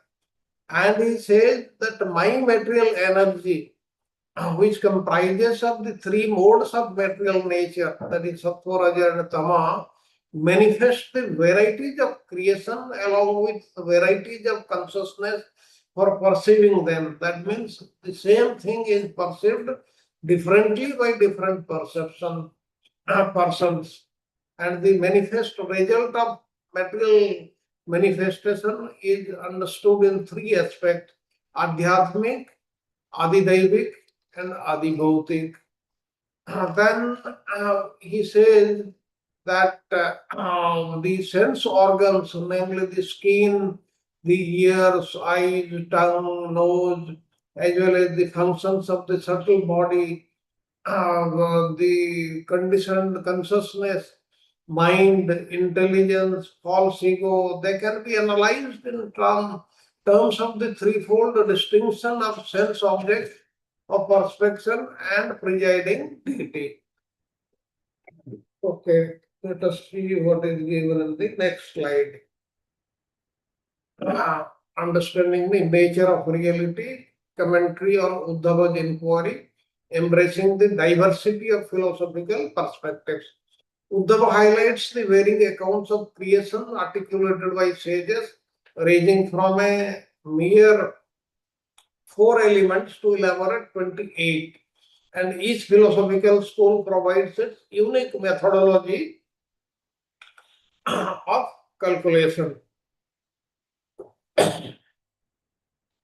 Now, this rich diversity underscores the subjective nature of human understanding and the inherent limitations of material perception. Now, the role of the Supreme Personality of Godhead, the Lord articulates that both knowledge and ignorance, they stem from Him. If somebody is having knowledge, that comes from the Lord, and if there is ignorance, it also comes from the Lord, positioning himself as the ultimate source of all enlightenment. He points out that mundane philosophers influenced by his, that is the Lord's divine energies, arrive at different viewpoints, but they contain everything. All the 28 things are contained in 3 or 6 or 11 or whatever we have seen. And this assertion emphasizes that authentic knowledge is unattainable without divine guidance. That means we have to have the grace of the Lord to understand these things. Otherwise, you will not be able to understand. It frames Krishna as the omniscient teacher who dispels confusion and illuminates the path of understanding. And this perspective is central to Bhakti philosophy, affirming that personal devotion to God is indispensable for grasping the absolute truth. That means if one accepts that the Lord is a person and our only task is to serve Him, then by this devotional service only we will be able to understand, and not by our own intelligence. Go to the next slide. Distinction between material and spiritual realities. What is the difference between material and spiritual realities? The critical difference between the material body, which is transient and illusory, and the eternal soul, which remains unchanging. This we know, our body is transient, it remains for some time, and whatever we see or experience, that is also under illusion. But the soul is fully transcendental in nature. The essential distinction serves as a cornerstone of Vedic philosophy, delineating the divide between the ephemeral material realm and the everlasting spiritual realm. The spiritual world, it never gets destroyed, it remains forever. Grasping this difference is vital for achieving liberation, moksha, a state that transcends the cycle of birth and death. Madgatva nivartante tadhama paramam mama. If anybody goes to the spiritual world, he will not come back. But many times they come back at the will of the Lord to teach all of us. That is temporary in nature. It empowers individuals to recognize their identity beyond the limitations imposed by material existence. There are no limitations in the spiritual world. Unity in diversity. Krishna's profound concept of unity in diversity reveals that despite the myriad ways philosophers categorize material elements, they ultimately point to the same thing. It is not diverse at all, though it seems diverse, it is united only. The notion of unity amongst diversity encourages acceptance of understanding across different intellectual landscapes. By this, we learn that there may be different perspectives, there may be different opinions, but everybody ultimately are saying the same thing. Illusory nature of material existence. The illusory nature of material world is a concept for those striving for liberation from suffering. And the 3 modes of material nature that we know, the sattva, raja, and tama, they shape human behavior and perception. The person who is, and please remember, in this material world, they don't, the sattva, raja, tama, they are not 100% only those things are there. That means only sattva is there or only Raja or only Tama. They are always mixed. And that is shaping the human behavior and perception. And to the extent somebody is in Sattva, Raja and Tama, his perception is different. And these individuals, they are influenced by the gunas. And understanding the gunas is essential to spiritual practice, as they dictate one's thoughts and actions. By transcending these modes through devotion and surrender to Krishna, individuals can elevate their consciousness. How can they elevate? By doing devotional service to the Supreme Lord. Go to the next slide. Surrender and devotion is the path of truth. Now we have heard about surrender. Now the basic thing is, if we surrender to the Supreme Lord, then everything will become crystal clear. Krishna's teachings inspire devotees to turn to him as the ultimate source of all knowledge. If we turn to him, then all knowledge will be transmitted into our hearts and we will understand everything without studying any books, without being taught in any school or college. And the core of Bhakti philosophy asserting that a genuine loving devotion to God is the most effective means to transcend material limitations. There are so many limitations in the material world, but if we just perform devotional service, then we can transcend all these limitations. And in conclusion, the dialogue between Uddhava and Krishna offers a profound exploration of reality, knowledge, and intricate relationship between the material and spiritual realms. It underscores the vital importance of understanding one's spiritual identity, the role of divine guidance. Then these teachings encourage seekers to look beyond the illusion of the material world, inspiring them to embrace a path anchored in love and surrender to Supreme. If we practice devotional service, then what will happen? We'll see everything in the correct perspective, because the knowledge and understanding will be given to us by the Supreme Lord. But that requires a loving relationship to be established between us and the Supreme Lord. Let us go to the next slide. Okay. Then we'll have a 2-3 minutes break in which you can ask any questions or whatever comments you may make. Hare Krishna, Prabhuji. I hope the things are becoming clear. Yeah, yes, Prabhuji. So nice, ultimately, because I also, Haripat, there is this sloka, Sat Path Tina Dashkansa Mehai. She says some people connect to Sat, 7, 3, 5, 10. But at the end, he says everything points only to Hari and the creation. That's what he talks about the next Yes, couple of yes. times. So it's a very vital, how you are saying that how one sees, because Sankhya philosophy normally we talk about 25, right? We see 25, but also somebody says there are only 11, somebody says only 4, as we see. So how they are clubbing, but at the end, the whole creation is content into that, right? It is Yes.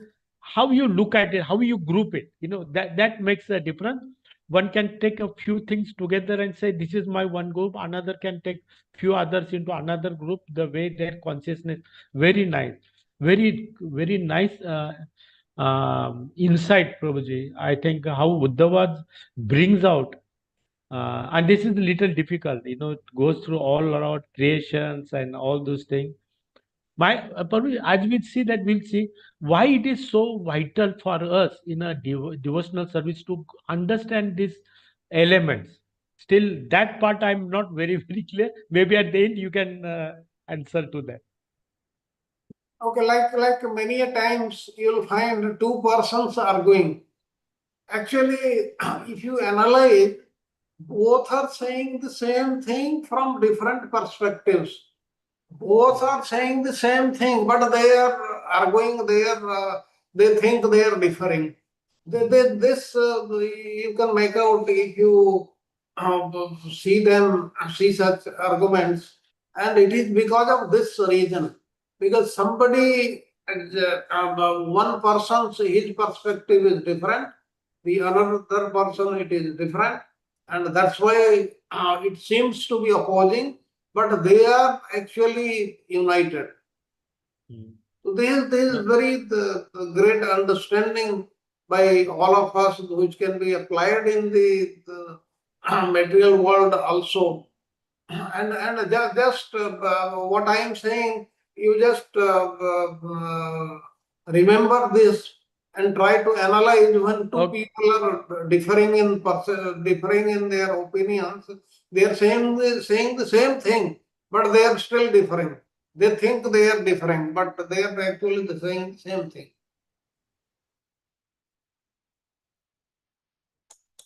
Okay, if there are no other question, then we'll go to the next slide, that is slide 11, the illusion of false ego. Now, you know what is false ego, and you also know that the material creation, it started from false ego only.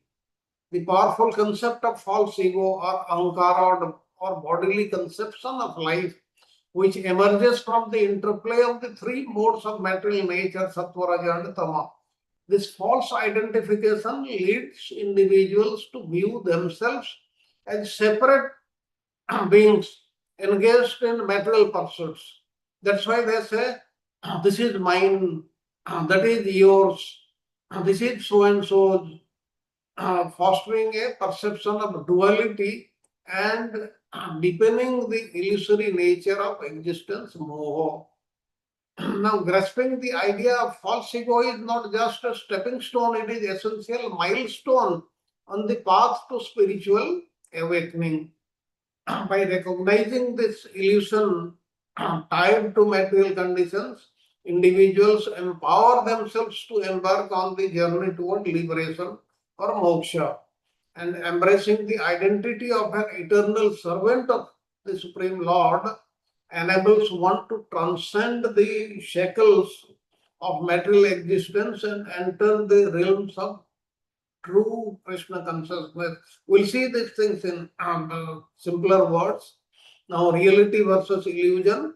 This passage critically the endless philosophical debates questioning the reality of the material world, guiding us to understand that such discussions are hollow without recognizing the Supreme Lord Krishna. The material world gains its meaning only in relation to the divine source and nothing else. That's why we should accept anything and everything which is related to the Supreme Lord. If it is not related to Him, then we should reject it and we should not spend any time in this. And this theme underscores the necessity of anchoring one's understanding of reality in the divine. It posits that without a connection with the Supreme, individuals remain ensnared in a cycle of speculation, confusion, unable to perceive the true nature of existence. Therefore, there is a requirement to understand the Supreme Lord's connection with all of us and this material world. Now, when the three modes of material nature they are agitated, the resultant transformation appears as the element of false ego in three phases: goodness, passion, and ignorance, generated from what? Mahatattva, which itself was produced from the unmanifest pradhana. And this false ego becomes the cause of all material illusion and duality. And therefore, the speculative philosophers they argue this world is real, this world is not real like this. It's based upon incomplete knowledge of the Supreme Lord and is simply aimed at understanding the material duality. Although such type of arguments they are useless, persons who have turned their attention away from the Supreme Lord they are unable to give it up. then thereafter what happens? Uddhava is asking another question. He says the intelligence of those people of those dedicated to fruitive activities, karma, is certainly deviated from you. Please explain to me how such persons accept superior and inferior bodies by their materialistic activities and then give up such bodies. And this topic is very difficult for foolish persons to understand. That's why I am asking. Now then, Lord Krishna, he answers this question by saying that the material world, the material mind of men is shaped by reactions of fruitive work. Along with the five senses, it travels from one material body to another. The spirit soul, although different from the mind, follows it. That means in one's next life, the soul also follows and the Antakarana Chatushtaya, they also go with it. The mind is bound to the reactions of fruitive work, karma, always meditates on the objects of the senses. And both those that are seen in this world and those which are heard about from Vedic authority, they are concentrated. And consequently, the mind appears to come into being and to suffer annihilation along with its objects of perception, and thus its ability to distinguish past and future is lost. Now, one may ask how the subtle body or mind gives up its connection with one's physical body and enters another. And such entering and leaving physical bodies is called birth and death by the conditioned souls. And one utilizes his present senses to meditate on the visible objects of this world. And similarly, one daydreams about the heavenly planets described in the Vedas, and as death occurs, the mind is pulled away from the objects of its immediate experience and enters another body. That's why one forgets anything and everything what happened in the previous lives. And that's why we also do not happen what we were, what we were doing in our previous lives. And when the living entity passes from one body to the next body, which is created by his own karma, he becomes absorbed in the pleasurable and painful sensations of the new body and completely forgets the Supreme Lord.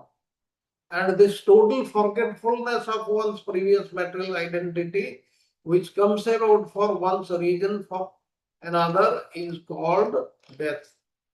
And what is called birth is simply a person's total identification with a new body. And just as a person experiences dream or daydream, does not remember his previous dreams or daydreams, a person situated in his present body, although having existed prior, thinks that he has only recently come into the being. And because of the mind, which is the resting place of the senses, has created the identification with the new body. And material bodies are constantly undergoing creation and destructions. And the different stages of transformation of all material bodies occur just like those of a flame of a candle, or the current of a river, or the fruits of a tree. And although the illumination of a lamp consists of innumerable rays of light, they undergoing constant creation, transformation of destruction, and human beings, they are also what to call of human beings, all the jivas, they are going through this. A person does not actually take birth out of the seed of past activities, nor being immortal does he die. But illusion, the living being appears to be born and to die, just as fire in connection with the firewood appears to begin and then cease to exist.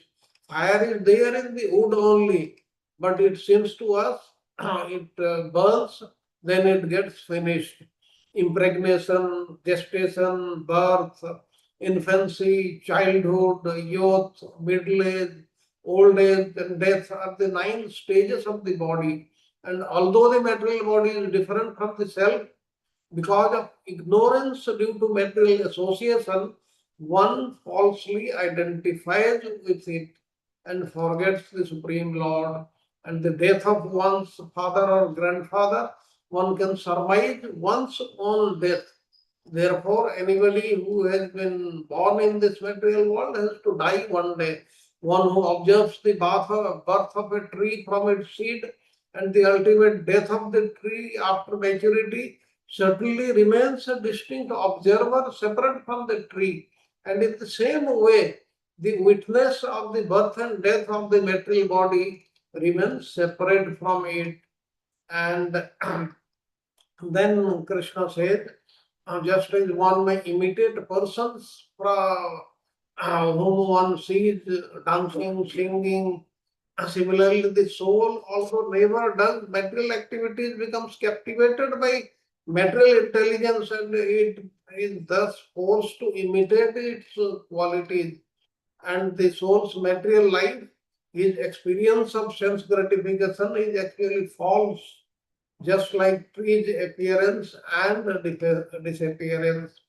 For one who is imitating on sense gratification, material life, although lacking factual existence, does not go away, just as the unpleasant experiences of dream do not go away.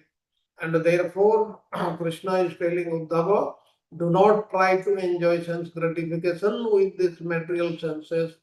See how illusion based on material dualities prevent one from realizing the self.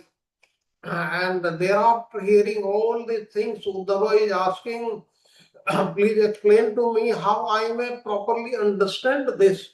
And to this, the Lord is saying, and He is saying the conditioning of one's personality and material life is very, very strong, and therefore it is very, very difficult even for learned men to tolerate the offenses committed against them by ignorant people.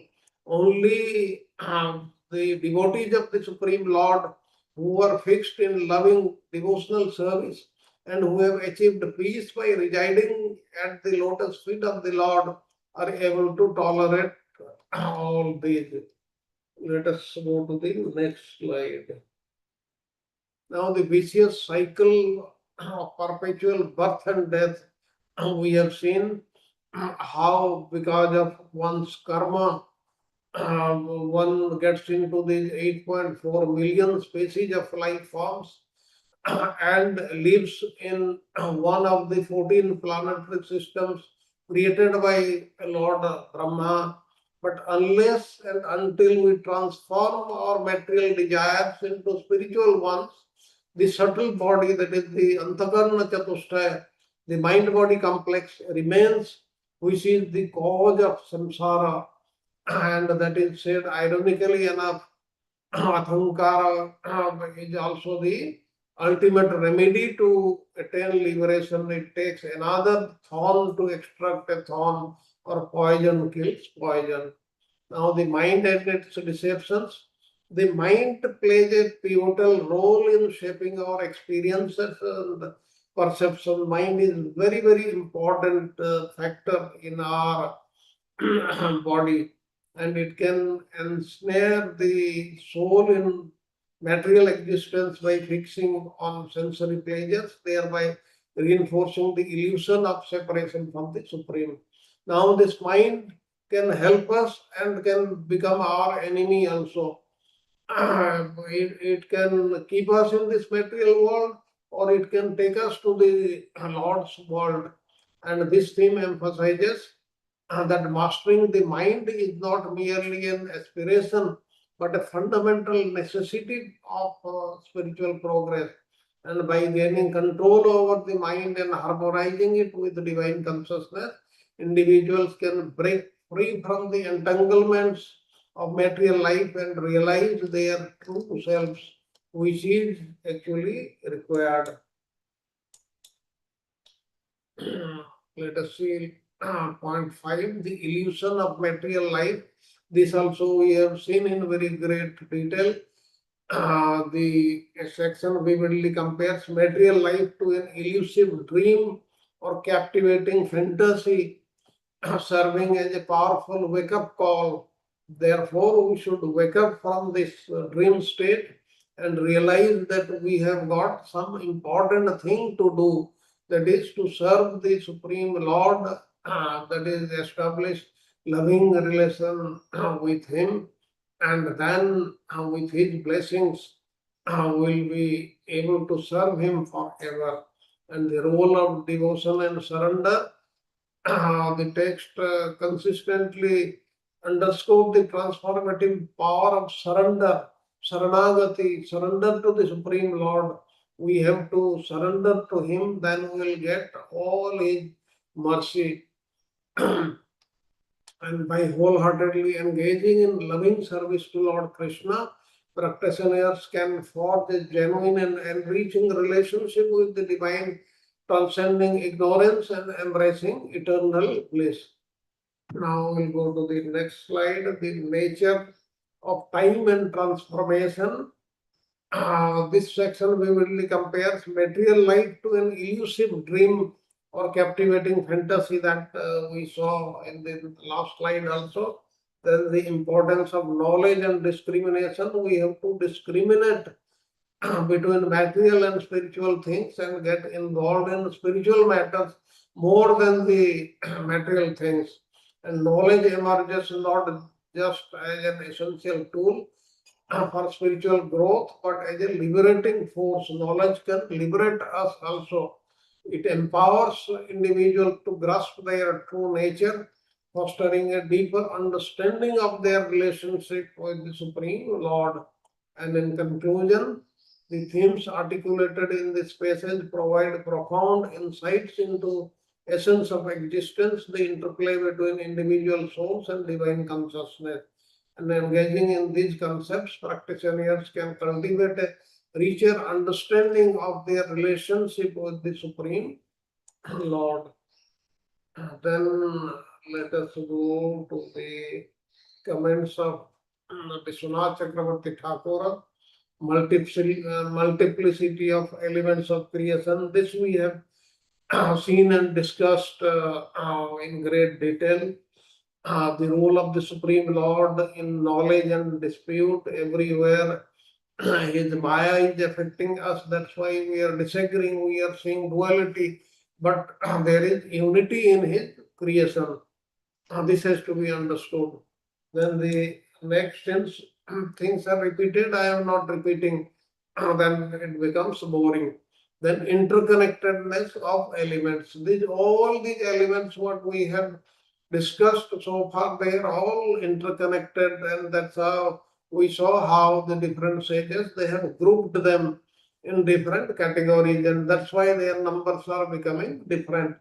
Using the analogy of a pot containing clay, it becomes clear that elements can be viewed as both causes and effects, depending on one's perspective. This is very, very important sentence. Please remember, all elements can be viewed as both causes and effects.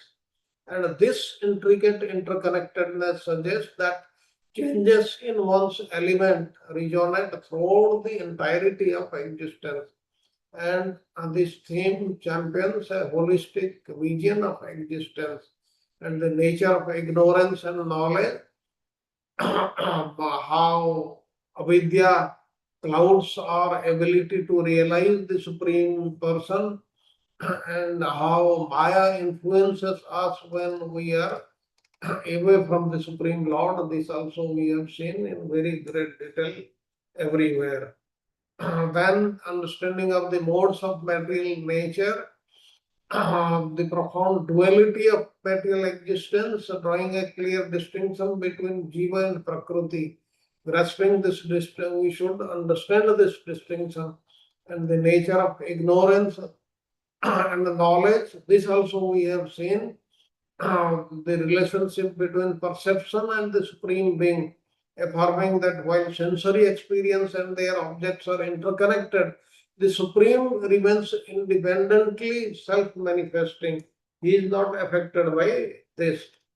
And understanding the modes of nature, the dialogue between Uddhava and Krishna illuminate a vibrant process of inquiry where questions born from confusion propel philosophical exploration forward.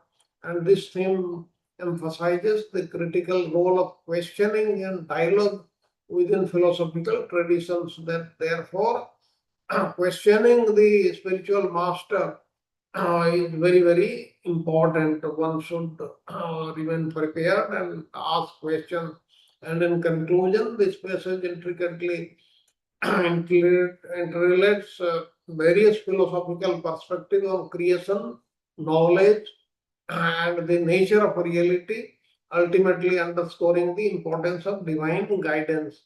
And this guidance acts as a reassuring beacon, illuminating the complexities of existence and steering us towards spiritual journey. And in the next slide, the false ego and material illusion we have seen in detail, philosophical discourse, ignorance, karma and the cycle of birth and death, that also we have seen. Because of our karma only we are in this material world, though that means we have to get over this. And the illusion of material identity, this theme emphasizes the necessity of self-awareness, asserting that our true identity transcends the confines of the material body and the dualities which we see in the material nature. It inspires a sincere quest from spiritual realization, urging individuals to uncover their eternal nature and ultimately attain liberation from the illusory identities imposed by material existence. Then next, the nature of time and change, how the time changes, this also we have seen. Then the tolerating offenses and spiritual resiliences, whatever offenses are committed by ignorant persons, we should not hid them, we should not give importance to them, and we should have spiritual resilience. We should be able to understand them, should bear them, and then only we will be able to move on this path of spiritual realization. And the role of devotion and mercy, this is very, very important. We have to get involved in devotional service, loving devotional service to the Supreme Lord, and then He will be very, very, as He is very merciful, He will shower His mercy on us and we will be benefited. And in conclusion, the thematic elements together explore the essence of material existence, the importance of spiritual identity, and life altering power of devotion. They construct a compelling framework for understanding the philosophical teachings presented, empowering readers with a deeper comprehension and profound philosophical insights. Okay, we have come to the end of today's lesson. Now the session is open for question and answers or your comments. Thank you very much for listening so intently to whatever I have said till now. Thank you very much.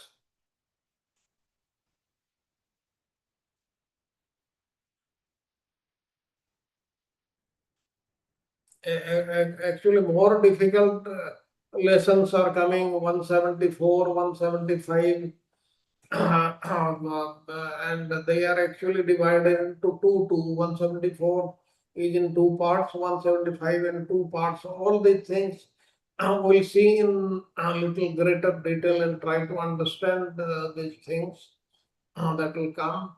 And in 173, we'll hear a very, very interesting, very nice story about the Avanti Brahmana, which is this example is given by the Supreme Lord Krishna only. So that is to be taken by Charu Prabhuji. and in case he is not available, then I'll take it. So this is what it is. Now, Thank you, Prabhu. That was so the important takeaway was that Supreme Personality of Godhead is a person. We have to worship him and serve him in that form. That is the goal of life. And in that, mind plays a very important role. So you have to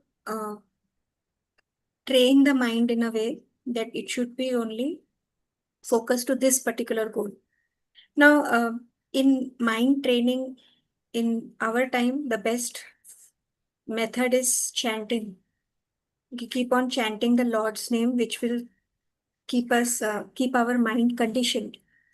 Now, because of the uh, uh, obligations that we have in the material life, only chanting will be enough for suppose one does not get time for reading and Shastra studies. So if a worldly person who has many responsibilities is only chanting enough, will the knowledge come to him only by chanting?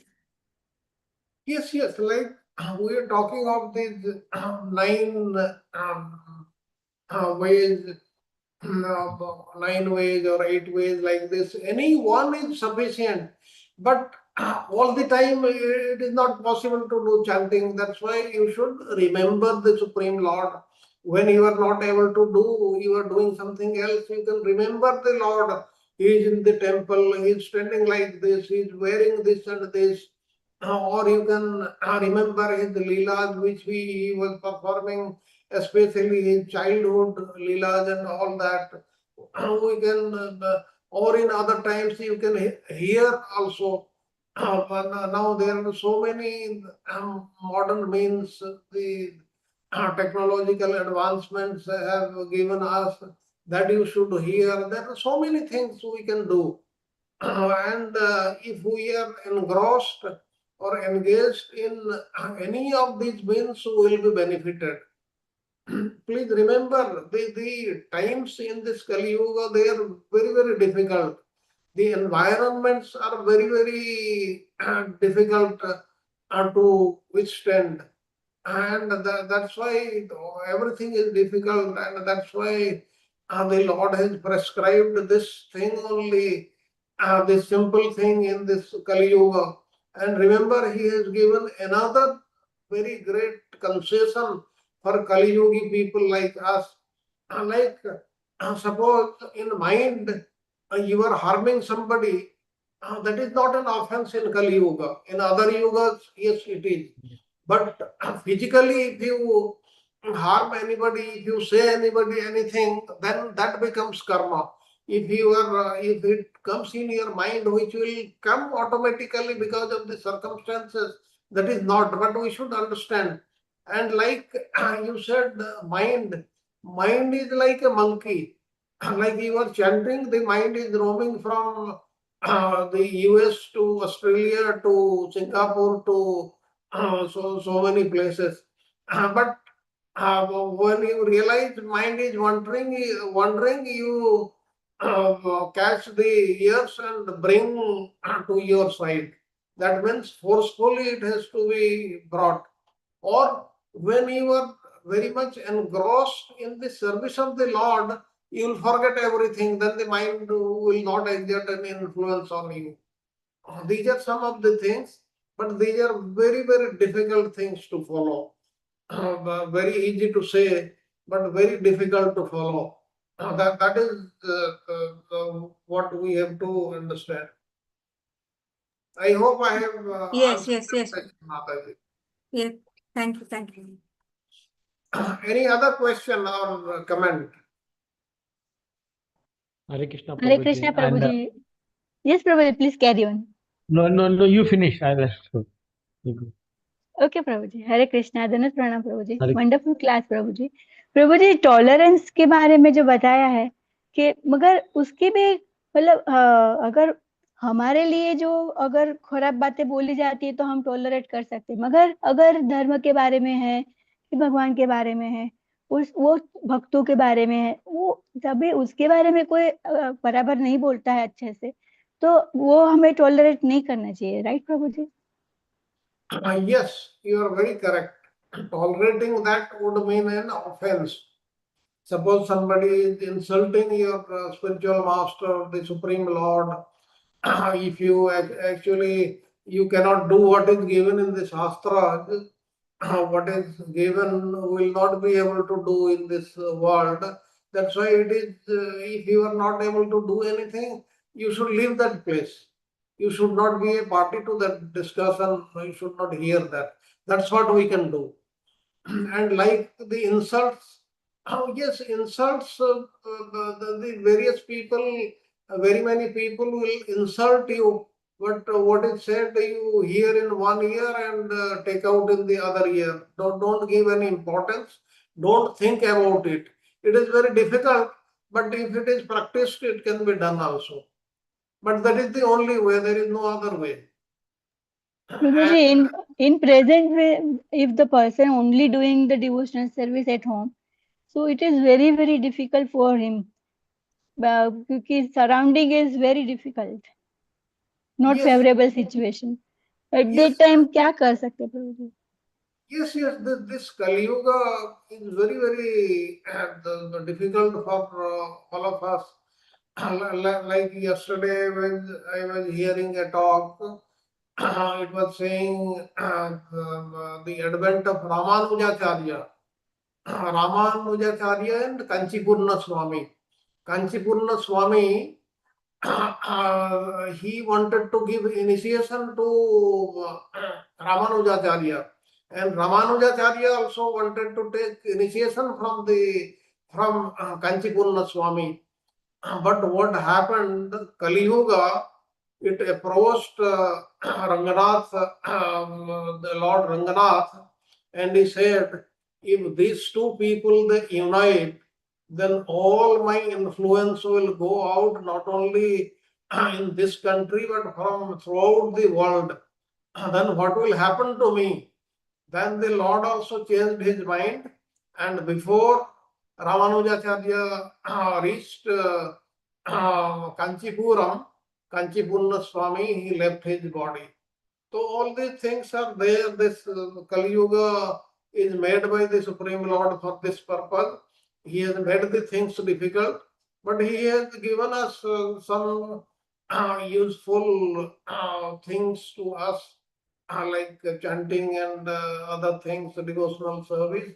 And that's why there is a verse also in the 11th canto. It says that great sages, they want to take birth in Kali Yuga so that easily they can reach. We are not remembering that, but we must have lived in Satya Yuga also, Treta Yuga also, Dwapar Yuga also. But still, we have not left. We have not gone to the spiritual world. That means anything you do in other yugas is very, very difficult.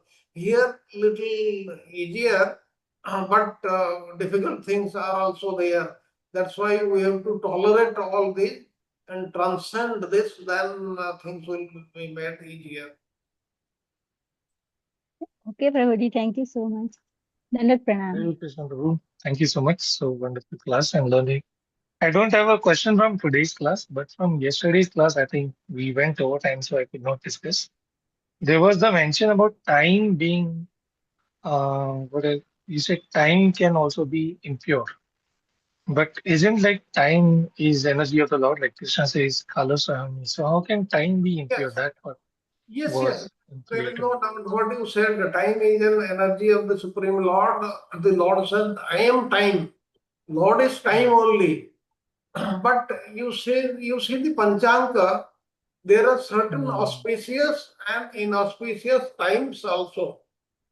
Like you want to worship the Lord, do a puja, like you want to do Griha Pravesh, or you want to construct a house, you want to do this thing, that thing, then you go to a That astrologer is and because of the, yeah, okay, got it. So that is because of the influence of some astrological or But at the nakshatra at that same, time. yes, but at the same time, I was telling you there is a verse in the context of Sukracharya. He says that there may be anything, but if you take the name of the Lord, then everything gets purified. The place, time, circumstances, Everything the is ingredients, everything gets. That's why the Lord's name should be chanted every chanted time all so the that everything becomes pure. time. Got it. That Thank you, is it. Prabhu. Wonderful. Yeah. And very nice question from Santa Mataji, also very relevant to personal. Like, if we are not able to do everything, but only chanting is the measure, so then we should stick at least minimum to chanting. So, thank you, Prabhu. Yes, one will get bored in one thing, therefore, there are so many things to do, we should do. And like say, remembering, you may be doing anything else, but it is possible to remember the Supreme Lord. And one should do practice so that this practice becomes so perfect that at the time of dying, one is able to chant the Lord's name or remember. It is not possible to chant, but at least remember what is given in Bhagavad Gita. It is not at the end time what you should do, not chanting, but remembering the Lord. Because chanting is not possible because you will not be able to speak only. Thank you, Prabhu. Thank you so Radha much. Vinod Prabhuji, Yeah. he wanted to say something, please. Yeah. So again, the Prabhuji's three things were there: place, time, and object. Right? Those three Prabhuji picked up. Right. So because my understanding is that Prabhuji, it's the energy of the Lord. But if you are in Karma Kanda section, the time also makes a difference. When you do yajnas, there are 5 ingredients, 5 things are required. Right? Time, place, the one who chants mantra, the ingredients, all those things together, it makes. So even though it is a Lord's energy, but also how we use in a mundane, that also makes difference. My only suggestion, Samda Mataji mentioned, right, the chanting. Now, as you said, chanting is the essence of everything that takes it. But you look other way. If you do everything and don't chant, nothing, it will not, it's not going to give a lot of it is not going to take us there, right? So emphasis is more on chanting. All other processes that we do enhances our uh, um, enhance our releasing the chanting, right? That's what it said on the. Yeah, today's Honestly and stuff. honestly. Yeah, it enriches. So whatever you do, maybe our to deity worship, anything that we do, right? So Yes, that yes. enhances our chanting. That enhances. Yes, we should chant the number of rounds which have been specified by our spiritual master or it is given in the tradition. That is a must. Yeah. That is a must. And it is not that in ISKCON you chant only 16 rounds. 16 is minimum. One should chant as many rounds as possible. Prabhu ji Yes, एक point yes. ऐसा भी है प्रभु जी कि अगर हम पूरा दिन कैसे बिताते हैं, अगर हम ज्यादा से ज्यादा मटेरियल एक्टिविटीज करते हैं तो वो रिफ्लेक्ट करता है हमारे चैंटिंग में. जब हम 2 घंटे बैठते हैं तो हम पूरा वो रिफ्लेक्शन उसमें आ जाता है. तो we have to be very careful while chanting. हम जितना 22 घंटा कैसे स्पेंड करते हैं वो पूरा रिफ्लेक्शन चैंटिंग में आ जाता है. तो हमें और दूसरी एक्टिविटीज भी अच्छे से करनी चाहिए स्पिरिचुअली, सो वो रिफ्लेक्ट इतना नहीं हो पाएगा. Yes, that is very correct. That is very correct. And things you may not remember, but while you sit for chanting, all the things come to you one after the other. Yeah. But let it come, doesn't matter. We should still go through the chanting. Yeah, Prabhuji, since we are talking of the quality of chanting, so in ISKCON, Prabhupada has prescribed chanting loudly so that one can hear, others also can hear, even the surroundings that are there that can get benefited. The other day, Premanandji Maharaj was saying that chanting 3 types are there. One is loud, one is only with the mouth you're saying that inside the tongue is moving, but the sound doesn't come. And the highest he said was the mansik. So how to compare this, like you says, to remember Lord. So sometimes we can remember Lord by the Mahamantra also, by meditating on the Mahamantra. So what, according to you, is the best way of chanting? Yeah, Mother, I probably can answer to that. The highest is not a mansik. Beyond that is ajapa. I think sometime back I also mentioned those four, right? Ajapa. That means with each breath, inhale, the chanting should happen. Exhale, the chanting. So probably can talk about. I also hear many times from Premanand Maharaj, and I have one reference because in Dhaneshwar Mauli's Hari Part, he also mentions from Vachika, like loudly ISKCON is asking, right? So that every jiva can hear, and we also spell out each word very clearly and listen. So that purifies than just chanting, right? It's a vachika. Then they talk about upanshu, as you mentioned, close his mouth and chant. So it has more, because what he not only he says that while doing that, read the word, read the Hare Krishna mantra, Hare Krishna, like that all word, you understand that what he's talking about. So it's not only chanting in the mouth, but at the time he's also focusing on the word itself, like a Maha Mantra, right? He talks about, and then he talks about the Mansik, and that means in the mind, and then it's Ajapa. So if you have to go to Ajapa, and I because there are a lot of things in also in Marathi those year, you won't be able to do for 18 hours, 20 hours like loud chanting. Also, it is said it's called 24-hour chanting. How we'll do that? So it should go it should go just like a breathing continues without effort. The chanting should go continue without effort, each breath. That's what it talks about. Prabhuji will add into that. I also used to have that same question earlier. Yeah.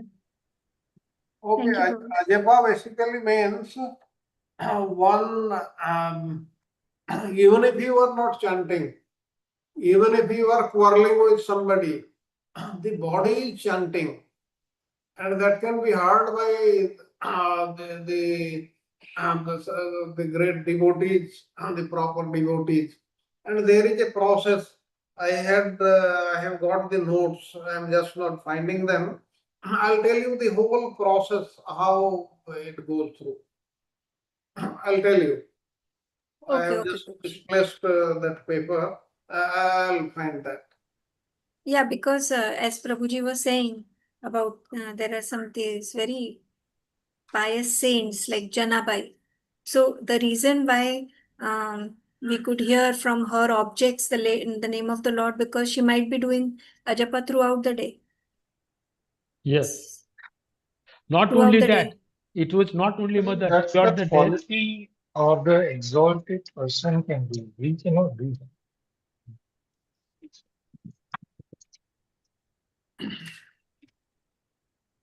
Okay. And it requires direct mercy of Lord also. I think. Yes, I think. Perfect. Yes. Everything ultimately on the mercy of the Lord, with our own efforts or with our prarabdha. If we think we will achieve Him, this is impossible, this is not correct. His mercy is required. And His mercy is given not directly but through the sadhus only. That's why ultimately everything revolves around sadhu sangha. Prabhuji, regarding this, I have so wonderful sloka. May I recite that sloka? Yes. Mundaka उपनिषद का है, नायम आत्मा प्रवचनेन लभ्यः न मेधया न बहुना श्रुतेन यमेवेश वृणते तेन लभ्यः तस्येष आत्मा विवृणते तनुस्वाम। का मतलब ये है, परम भगवान निपुण प्रवचन से द्वारा प्राप्त नहीं होते, वे विशाल बुद्धि से अथवा बहुत अधिक श्रवण से भी प्राप्त नहीं होते हैं। वे केवल उस व्यक्ति के द्वारा प्राप्त होते हैं जिसमें वे उसको वो स्वयं चूमते हैं।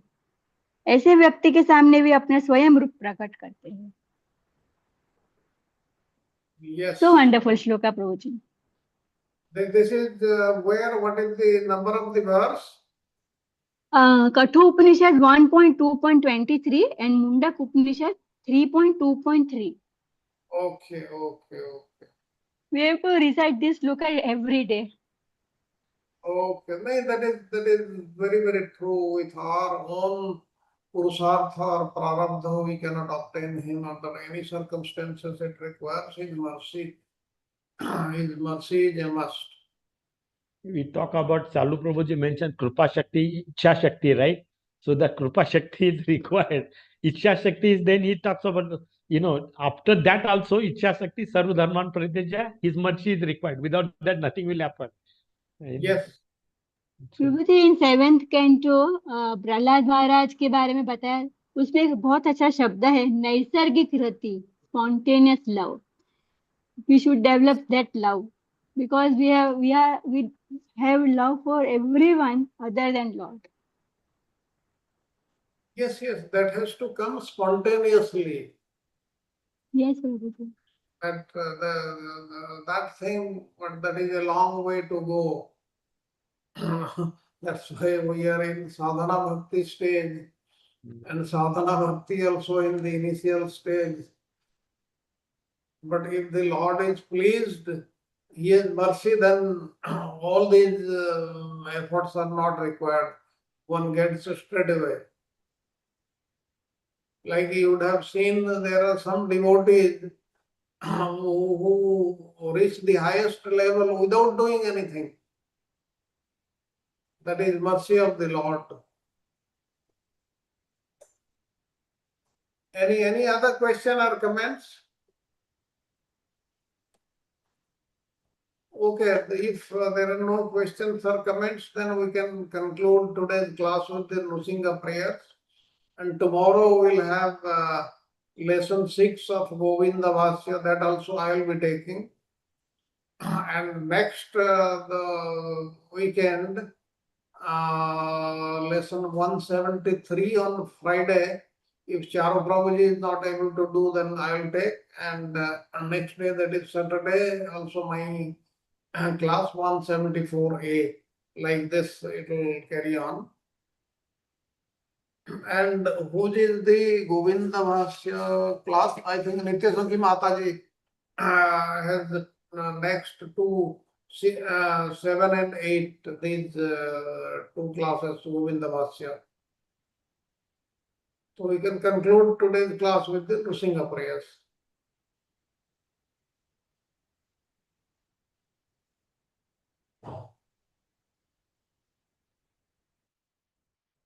May I do, Yes. Prabhuji? Yes. Yes, Mataji.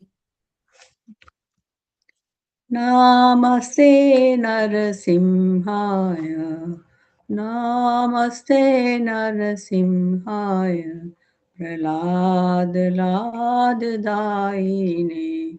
Prahlad Lad Daine. Hiranyakashir Purvakshah. Shilatanka Nakalai. Shilatanka Nakalai. इतो नरसिंहा परतो नरसिंहा यतो यतो यामि ततो नरसिंहा बहिर्नरसिंहा हृदये नरसिंहा नरसिंहदिं शरणं प्रपदे तव करकमलवरे नखाम् अद्भुतशृङ्गां दलिता हिरण्यकाशिपूतनुभृङ्गम् केशवधृता नरहरिरूपा जगदीश हरे जगदीश हरे तव कर कमलवरे नखाम् अद्भुतशृङ्गां दलिता हिरण्यकशिपु तनुभृङ्गाम् केशवधृता नरहरिरूपा जगदीश हरे जगदीश हरे जगदीश हरे जय हो नरसिम्हा देव नरसिम्हा देव नरसिम्हा देव जय हो नरसिम्हा देव जय हो प्रहलाद महाराज प्रहलाद महाराज, जय हो प्रहलाद महाराज, जय हो प्रभुपाद प्रभुपाद प्रभुपाद प्रभुपाद, जय हो गुरुदेव गुरुदेव गुरुदेव गुरुदेव, जय हो नरसिम्हादेव, जय हो श्रीमद् भागवत, जय हो सब devotees, Prabhu ji Mata ji. Thank you. Hare Krishna Krishna Krishna Hare Hare, Hare Ram Ram Ram Hare Hare. Thank you Prabhu ji. Thank you, Mataji. Thank you very much. Then we meet